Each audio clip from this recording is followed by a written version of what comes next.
Сәлем достар, бүгін сіздермен творогтан жасалған запеканканың рецебімен бөлісемін. Бізге керек творог, жұмыртқа, қант, манка және сары май. Творогты үлкен ыдысқа саламыз.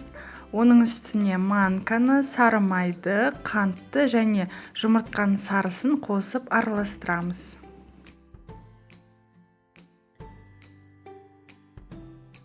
Жұмыртқаның ағына кішкене шым тұзды қосып миксерлейміз. Миксердің ең баяу жылдамдығынан бастап 2-3 минут сайын жылдамдығын көбейте береміз. Өзінің формасында ұстап тұратындай болуы керек.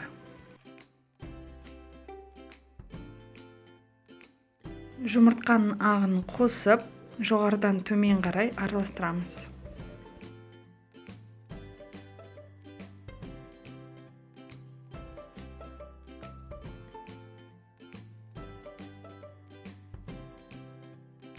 Кез келген формаға пергамент қағазын төсейміз. Массамызды құйып, тегістеп, қызып тұрған пеште 180 градуста 30-35 минут пісіреміз. Біздің ең дәмді сүзбелі запеканкамыз дайын болды. Нәзік, жұмсақ әрі тәтті. Үйде бар заттармен оңай әрі тез жасалады. Қаймақпен берсеңіздер енді тіптен керемет болады. Бір жегенде желініп кететін пирогтарының бірі. Балалар, үлкен кісілер өте қатты сүйіп жейді осы пирогты. Жасап көріңіздер.